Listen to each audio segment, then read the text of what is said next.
SFDA recalled LA's Caruso advances as Democrats tested on crime. Some of the highest-profile primaries were fueled by angst over liberal leaders' approach to public safety. News by Hannah Knowles. Crime, homelessness and Democratic divisions over the issues took center stage Tuesday as a liberal prosecutor in San Francisco was recalled and 7 states held primaries that helped mold each party's image heading into November's fight for control of Congress, state houses and major cities across the country. The recall of San Francisco District Attorney Chesa Boudin, Democrat, whom critics called too lenient, came as angst over liberal leaders' approach to public safety also loomed large in a contest for Los Angeles mayor, where Representative Karen Bass, Democrat, California, and billionaire businessman Rick Caruso are projected to advance to a runoff. Caruso, a former Republican, has pitched himself as a different kind of Democrat who will fix long-simmering crises in the nation's second-largest city. Soaring inflation, gun violence and abortion rights were on voters' minds Tuesday as they headed to the polls in California, Iowa, Mississippi, Montana, New Jersey, New Mexico and South Dakota. Republicans are seizing on rising costs and crime to try to retake the House and narrowly divided Senate this fall. They have sought to pin those problems on the Biden administration and liberal policies, arguments that resonated with some voters Tuesday. Turning in their ballots for Caruso together, a group of neighbors wished for a better future before taking a selfie.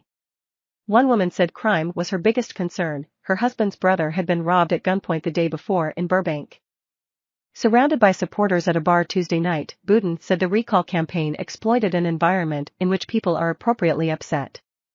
They were given an opportunity to voice their frustration and their outrage, and they took that opportunity, he said. Looking for someone to blame, an audience member chimed in.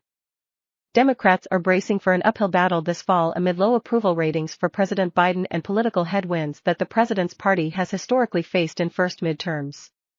To counter those trends, Democrats are seeking to cast GOP candidates as extremists beholden to Trump. I'd like to get a functional country again, said Iowa voter Megan Lawrence, who was torn between several Democratic candidates vying to challenge Republican Charles E. Grassley, 88, the country's longest-serving sitting Republican senator. There is a lot of dysfunction in general on both sides of the aisle. Grassley won renomination, the AP projected, and he is favored to keep the seat. In the Democratic race to replace him, retired Navy Vice Admiral Mike Franken defeated former Congresswoman Abby Finkenauer, who was also seen as a strong contender. Franken has sought to appeal to Iowa's swing voters. It is that middle segment who want logical, pragmatic, smart, dedicated national servants to work for them, leader servants, he said in a recent debate. I believe I'm that person. The night's first results from the East Coast and the Deep South, meanwhile, highlighted conflicts within the GOP, offering the latest tests of former President Donald Trump's influence and more moderate candidates' efforts to beat back challengers from their right. In Mississippi, Representative Michael Guest, Republican, was in a close race with challenger Michael Cassidy with a majority of the vote counted. Cassidy targeted Guest's vote last year for a commission to investigate the January 6, 2021, insurrection by a pro-Trump mob at the U.S. Capitol. Representative Stephen M. Palazzo, Republican, Mississippi, was forced into a runoff, the Associated Press projected, amid scrutiny of an ethics body's finding there is significant evidence he misspent campaign money. Sam Welford, 45, cast his vote for one of the opponents, Clay Wagner, and said Palazzo has run his course. Welford said he does not align with any party but said rising prices under Biden played a key role in his choice to vote Republican Tuesday. Look at where we are today, said Pamela Turner, a retired nurse and staunch Republican in Mississippi who blamed Democrats for the state of the country, even as she voted to oust Palazzo. Look at the price of gas. In New Jersey's 7th congressional district, one of many the GOP hopes to flip this year, Tom Keene Jr. was projected to defeat challengers who attacked him as not conservative enough. And Senator John Thune, Republican, South Dakota, who has clashed with Trump, won renomination, the AP projected. Republicans call Keene a top recruit and say the former state senator is well positioned to flip the seat in November.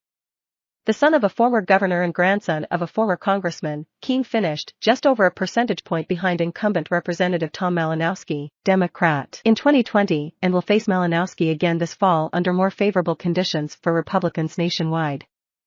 At a polling site in Bridgewater Township on Tuesday, Bob Hummer said that while he voted in the Democratic primary, he is leaning toward voting for Keene in the general election. He said thinks Republicans are better on economic issues.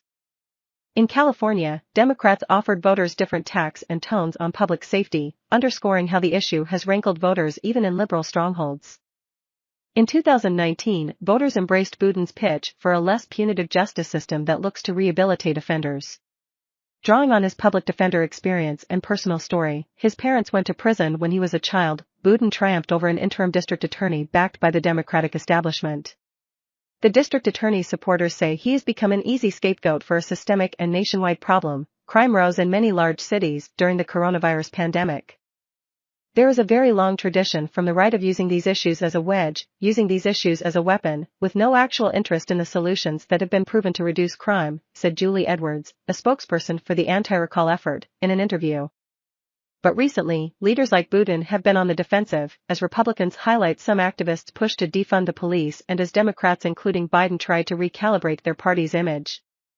With about half the vote tallied by early Wednesday morning, roughly 60% were in favor of recalling Biden, the AP said. San Francisco Mayor London Breed, Democrat, who has called for a crackdown on criminals who are destroying our city, will appoint Biden's replacement. Caruso, the wealthy developer in Los Angeles, has been framing himself as the change candidate in the mayoral race, vowing a tougher response to homelessness and crime.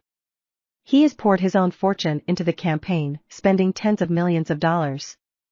Bass, a veteran lawmaker and finalist to become Biden's running mate in 2020, has also promised to tackle a humanitarian emergency of homelessness and made public safety a key issue.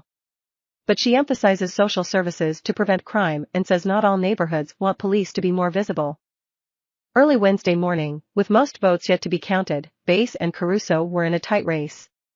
Because neither candidate won a majority of the vote in a crowded field, they will face off again November, when strategists say they expect Caruso would face tougher odds.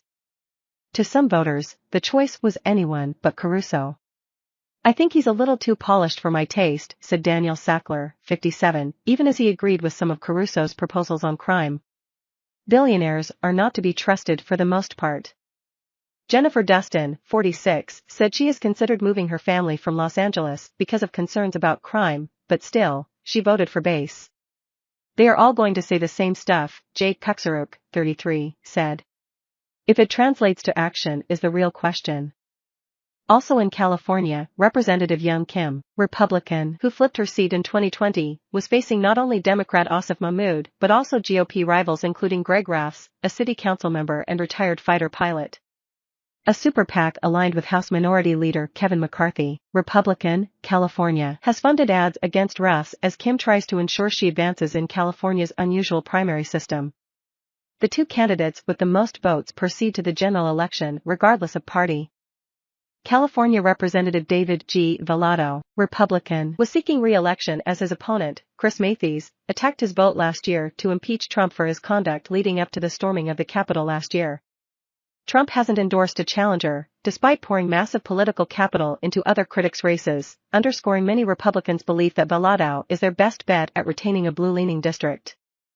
Other U.S. House races also grabbed the attention of party strategists. In Iowa, State Senator Zach Nunn won the Republican race to challenge Representative Cindy Axne, the conservative-leaning state's only Democratic legislator in Congress. The seat is expected to be highly competitive this fall. In Montana, one of Trump's cabinet members, former Interior Secretary Ryan Zinke, who resigned during an ethics investigation, was in a tight race for the Republican nomination in a new congressional district expected to boost the GOP's influence in the House. Montana got a second House seat after the 2020 census. Zinke, who secured Trump's endorsement, has 4 opponents in the GOP primary. Critics have noted he splits his time between Montana and California and have also highlighted the government watchdog report released this year that found that he broke federal rules as Interior Secretary and also lied to an ethics official. Former local TV weatherman Mark Ronchetti won in a crowded GOP field to take on New Mexico Governor Michelle Lujan Grisham, Democrat, according to the Associated Press, as Republicans see room for gains even in a state controlled by Democrats. Ronchetti ran for Senate in the state in 2020 and lost to Senator Ben Ray Lujan, Democrat. Democrats said they believe that Ronchetti's views are not in line with New Mexico voters, pointing to comments he's made questioning climate change as the state has faced massive wildfires. No individual fire or storm is the result of climate change, Ronchetti told the Albuquerque Journal. That isn't the case. Annie Linsky and Scott Clement in Washington, Brian Wellner in Iowa, Ashley Cusick in Mississippi, Miranda Green in Los Angeles, and Jack Wright in New Jersey, contributed to this report.